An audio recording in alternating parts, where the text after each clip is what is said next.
Assalamualaikum warahmatullahi wabarakatuh. Eh, Pada hari ini kami dari kelompok satu kelas DNDA akan mempresentasikan hasil artikel ilmiah kami yang berjudul Evaluasi Desain Ruang Kerja yang Ergonomis pada Perusahaan X untuk meningkatkan produktivitas kerja karyawan. Eh, Sebelum kami memulai presentasi hari ini, izinkan saya untuk memperkenalkan anggota kelompok kami. Yang pertama itu ada Saudari Anita Aprilia Susanto, yang kedua Arya Buja Ahmad Pradana, yang ketiga Saudara Bimasa Zukni Abdullah, yang keempat saya sendiri Muhammad Fikri Permana Adiputra, yang terakhir ada Saudara Yoga Pranoto.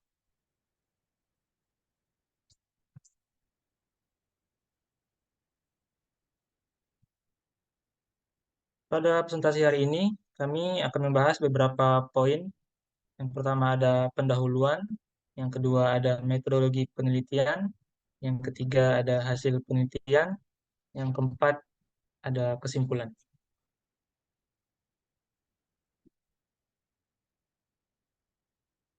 Pembahasan yang pertama, pendahuluan. Pada pendahuluan ini berisikan latar belakang penelitian, kemudian ada urgensi permasalahan atau fakta di lapangan, kemudian ada teori yang menjadi landasan penelitian, yang keempat ada berisikan tujuan dari penelitian ini. Adapun latar belakang dari penelitian ini yaitu produktivitas kerja menjadi faktor kritis yang menentukan keberlanjutan dan keberhasilan sebuah perusahaan. Salah satu elemen yang secara signifikan dapat mempengaruhi produktivitas adalah desain ruang kerja. Desain ruang kerja yang ergonomis memiliki potensi untuk meningkatkan kesejahteraan karyawan, mengurangi kelelahan, dan pada akhirnya akan mempercepat proses kerja di perusahaan. Kondisi ruang kerja yang tidak ergonomis dapat menyebabkan dampak negatif pada kesehatan maupun kinerja karyawan. Penelitian ini bertujuan untuk melakukan evaluasi yang mendalam terhadap desain ruang kerja pada perusahaan X berdasarkan beberapa aspek ergonomis.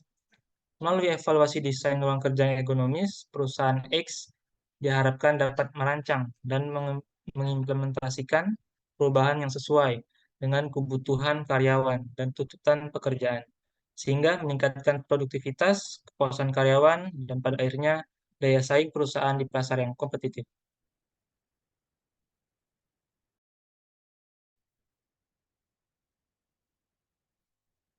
Yang selanjutnya ada metodologi penelitian. Penelitian ini menggunakan pendekatan campuran mixed method, menggabungkan elemen kualitatif dan kuantitatif. Pendekatan kuantitatif akan digunakan untuk memahami persepsi dan pengalaman karyawan. Sedangkan pendekatan kuantitatif akan digunakan untuk mengukur variabel-variabel tertentu secara objektif. Penelitian ini diawali dengan mengidentifikasi masalah, melakukan pemetaan ruang kerja, kemudian dilanjutkan dengan studi literatur dan perencanaan desain ruang kerja yang ergonomis.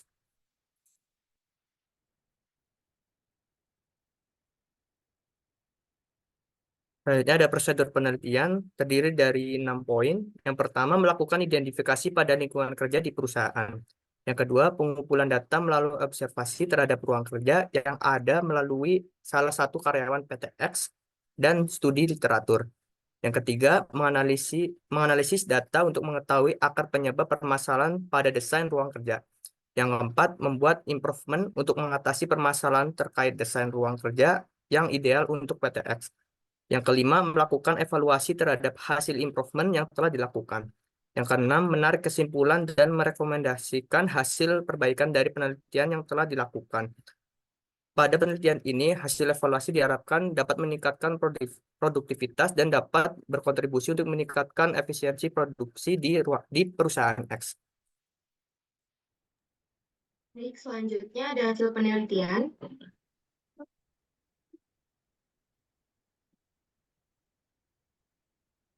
Berikut merupakan gambaran ruang kerja dari PT X sebelum dilakukan improvement. Dapat dilihat pada gambar bahwa kondisi ruang kerja tersebut memiliki pemilihan cat yang kurang tepat dan minim cahaya, sehingga ruangan kerja terkesan gelap dan suram. Selanjutnya dapat juga dilihat bahwa ventilasi pada ruangan tersebut minim. Hal ini mengakibatkan pertukaran udara menjadi kurang sehat, dan selanjutnya tidak tersedia apar pada ruangan tersebut. Selanjutnya, berikut merupakan hasil pengukuran dari ruangan kerja yang terdapat di perusahaan X. Kami mengambil 3 sampel dari ruangan. Yang pertama ada office room. Pada office room, illumination level tercatat sebesar 41,7 FTCD dengan noise dose level sebesar 61,6 desibel dalam waktu 3 jam. Yang kedua, pada conference room terdapat illumination level sebesar 29,3 FTCD dengan noise dose level sebesar 66,6 desibel selama 3 jam.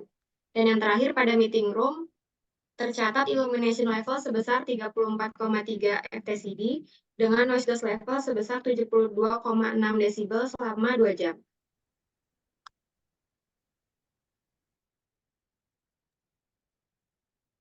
Lalu selanjutnya ruang kerja setelah dilakukan improvement, yaitu pergantian warna cat. Ini dilakukan pada ruangan dengan mengganti warna ruangan menggunakan warna yang lebih cerah seperti warna krem. Pemilihan warna ini dapat membuat ruangan menjadi terlihat lebih luas sehingga diharapkan dapat membuat pekerja bisa lebih merasa nyaman. Lalu penambahan ventilasi udara supaya terdapat sirkulasi udara yang baik untuk meningkatkan kenyamanan di ruangan tersebut. Lalu improvement terakhir yaitu penambahan beberapa lampu agar dipersyaratkan oleh Permenakes terpenuhi, sehingga ketika bekerja terdapat pencahayaan yang cukup atau tidak remang-remang dan bermanfaat untuk kesehatan mata bagi para pekerja.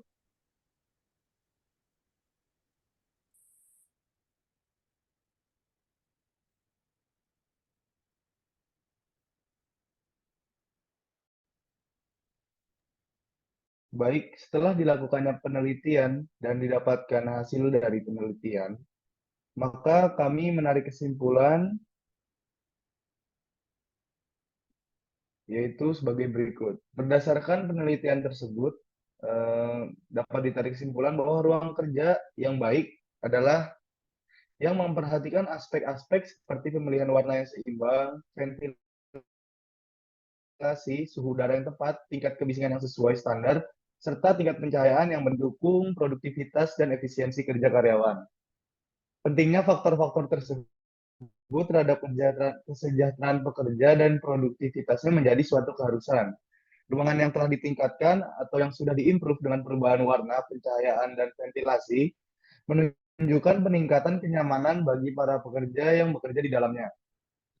Dalam melakukan pengukuran tingkat kebisingan, kita menggunakan aplikasi Decibel X yang dapat menjadi alat yang efektif untuk mendeteksi tingkat kebisingan di suatu ruangan kerja. Dan juga untuk melakukan pengukuran intensitas cahaya, kita menggunakan aplikasi Looks Like Meter yang dapat memberikan informasi yang akurat terkait tingkat pencahayaan di suatu ruangan, khususnya ruangan kerja. Secara keseluruhan, penelitian ini memberikan pemahaman yang lebih mendalam terkait pentingnya desain ruangan kerja yang baik untuk mendukung kesejahteraan dan produktivitas karyawannya, serta pentingnya melakukan pengukuran untuk memastikan bahwa faktor-faktor tersebut yang sudah dijelaskan tadi seperti pencahayaan, ventilasi, dan juga perubahan warna memenuhi standar yang sudah ditetapkan.